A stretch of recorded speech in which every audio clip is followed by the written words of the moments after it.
Great job in going through that section. This one was a little bit different than the rest of the sections we've done in this course so far.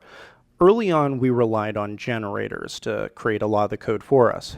In this section, we took the exact opposite approach, and we've actually built everything pretty much from the ground up. So hopefully you're starting to kind of understand the way that data flows in the application. In this deep dive, I want to take specifically a look at the routing engine. So we're going to generate a completely separate application that we can play with however we want, and how we can generate different routes, walk through how the routing system is really completely open to do whatever you want, and it's the entry point to your application. It's the way that the controller can accept data and how it can help with the rest of the application make decisions on what gets rendered to the user. So in this guide, we're going to look at the routing engine.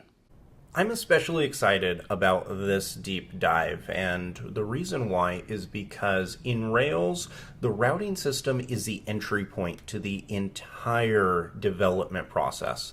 And so I know for myself personally, Rails really started to click for me when I started to understand how the routing engine worked. Everything else seemed to kind of fall into place, and so I really want to impart that part of it to you. And so first thing we're going to do is we're going to create a completely separate application. So it's going to be Rails new. We'll call this routing app dash capital T, and I'll do database PostgreSQL. Part of the reason why I'm doing this in the generation process is because we are going to be communicating with the database, and I think it's a little bit faster to use this over SQLite. Okay, so let's change into the routing app, and we're going to create, first, let's just kind of start with the baseline.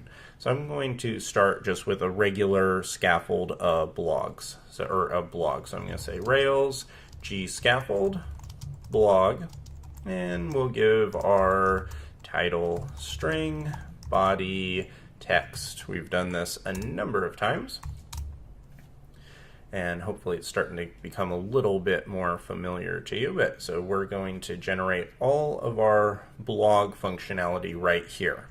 And if I hit clear and now type rake routes, this is going to show us all of our basic routes. So we have our, just to review, we have our prefix, which this is the method that we can use inside of our code. And this is going to give us our full route path, and it's going to be our method. Then we have our verb. So this tells us if we're getting information from the server or if we're sending information to it in terms of like creating an item or editing an item, that kind of thing. So this is our list of verbs. Then we have our URI pattern, because right here what we have is the full list of what the path is if you were to go in the browser. So this is the same as if we go to /blogs or /blog/new to create a new item. And then lastly, we have the mapped controller action right here. So far, none of that is really anything different than we've talked about already, but I did want to give you a little bit of a review because throughout this entire guide, we're going to be coming back and looking at this quite a bit. So we'll be going through each one of these items.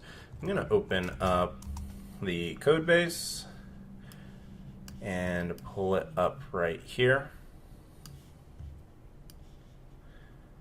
The file we're going to be using throughout this entire guide is going to be the routes file. So let's open that up. If I do Command T, start typing routes, it'll come right up. And you can see we have our resources and blogs. So everything there is pretty standard and basic. Next thing I want to do is create a controller. So I'm going to use a controller generator for pages. So I'm going to say Rails G controller pages, and I'll say about, contact, and I think that's really it right now. I'm just going to start off with those two. Everything's created there. If I type clear, type rake routes, you can see that we now have our new pages added to our list of routes. So you can see that we have about and contact. They have their own method prefixes to get the path inside of the file and everything else. But notice how right here it says pages / about and pages / contact. Let's customize that because that's kind of annoying. Okay, first thing I'm going to do is say, let's get rid of this get about, and right here. About, I'm going to cover and just kind of review what we've already talked about, which is to bypass that / pages, that kind of annoying path, because that's pretty rare to implement. Usually you want to have a custom route for static pages like this. So I'm going to say to, and now we just map to the controller. So I'm going to say pages, which is the name of our controller, hash about, and that's all we have to do. Now, if I hit save and come back and run rake routes, nope, and it looks like I must add a little thing where it says missing controller key on route definition. Please check your routes. Let's see what I did wrong. So it said get, oh, yes, right here. I jumped the gun a little bit. Here, this needs to say contact. So if you see that error, it's because you maybe didn't give this. So remember, by default, if your route, if your get has something like we had here, so if it looked like this, like what we had by default, where the name of the controller is the first part of the route, then you don't have to give the to. But if you take that out, then Rails is going to expect you to give some type of mapping. And that's all this is a mapping. So that is about, and it's going to map there. Let me hit clear and rake routes. And there we go. So we have about.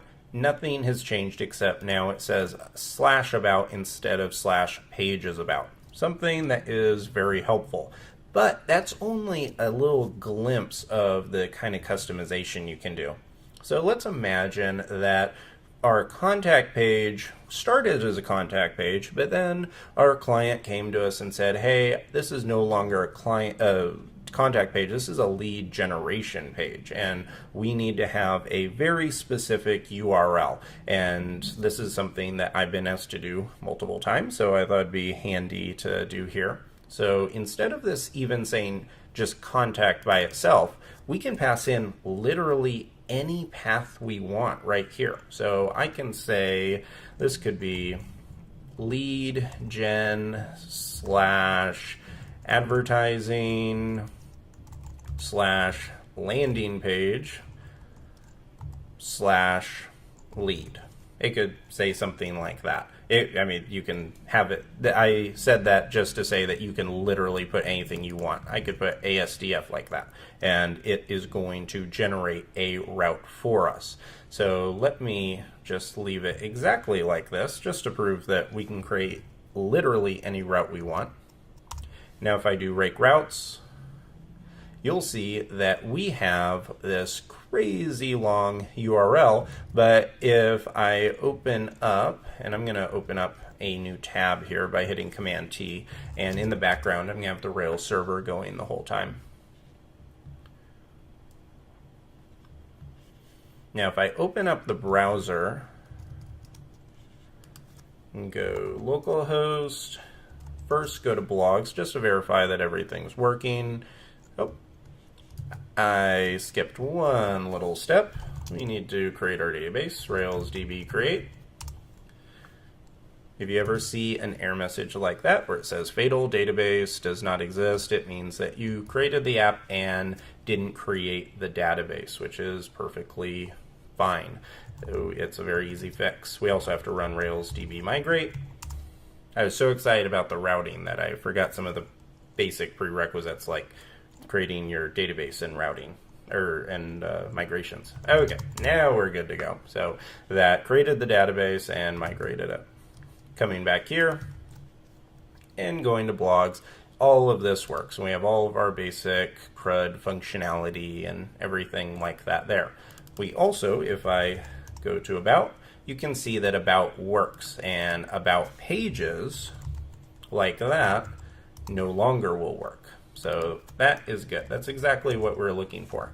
Now if I come back to our crazy custom one, lead gen, advertising, ASDF, everything like that, now you can see that works perfectly too. So you can see you can pass in any type of path that you want, and the Rails routing engine is very good at picking that up. So that is how you can do that. But now I have one little issue with leaving some of these defaults, and that is right here. Notice we have these nice prefixes, and then here we have this crazy long prefix. So what this means is that in the code, so let's open up the, let's see, the About page. So if I open up the About page here, if I wanted to point to our lead gen page, I would have to do something like this. I'd have to say link to lead page, and then pass this in, underscore path, and that would be it. So if I do that, and come to About, you can see we have our link, and if I click that, it works. But this is really bad code right here. I don't want to have a long method like this just for something pretty basic. So I want to actually define a different method and customize this. So I want my path or my method to be lead path, and the way I can define that is right here by saying comma as, and then put inside of here just lead. So now if I come to the terminal, hit clear, and run rake routes again, you'll see that now we have our method of lead, and that if we come into the browser, hit refresh, lead page is working perfectly, and we have much cleaner looking code. So all of that is looking good. Now also, we don't have to rely on our controllers in order to drive the way our application flows. You are constantly going to be asked to create new pages, and if you didn't use the page during the controller process, there is no problem whatsoever. Notice here, we don't have a home page, so we're just going to create one from scratch.